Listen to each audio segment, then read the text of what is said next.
સુરતમાં વકફ બિલના વિરોધમાં પ્લેકાર્ડ સાથે મુસ્લિમ મહિલાઓનું વિરોધ પ્રદર્શન।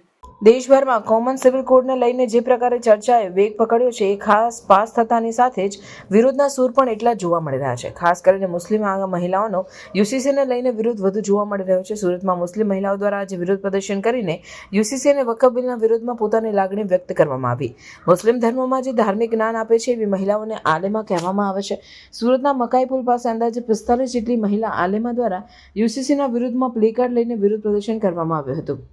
સરકાર દ્વારા તાનાશાહી કરીને યુસીસીનો અમલ કરાવવામાં આવી રહ્યો હોવાની વાત મુસ્લિમ મહિલાઓ દ્વારા કરવામાં આવી હતી। મુસ્લિમ ધર્મની મહિલાઓ તેમના રીતિ રિવાજ પ્રમાણે તમામ કાર્યો કરી રહી છે, એનાથી તેમને કોઈપણ પ્રકારની મુશ્કેલી થતી નથી। યુસીસીના કારણે તેમના જે હક છે એના પર તરાપ લાગશે એ પ્રકારની વાતો એકત્રિત થયેલી મહિલાઓ દ્વારા કરવામાં આવી રહી હતી। કોઈપણ પ્રકારની મંજૂરી વગર કાર્યક્રમ કરવામાં આવતા પોલીસ દ્વારા 23 જેટલી આલેમાની અટકાયત કરવામાં આવી હતી।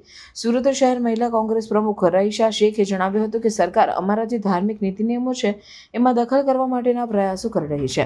અમારા કુરાનમાં અને શરીયતમાં જે પ્રકારે લગ્ન વિધિથી લઈને બીજા નિયમો છે એને અમે અનુસરી રહ્યા છે। આ નીતિ નિયમોથી અમને કોઈ પણ પ્રકારની મુશ્કેલી થતી નથી, છતાં પણ કોમન સિવિલ કોડ લાવીને સરકાર અમારી કેટલીક માન્યતા પર પ્રહાર કરી રહી છે, જેનો અમે વિરોધ નોંધાવી રહ્યા છે। વકફ બિલને લઈને અમારો સખત વિરોધ છે।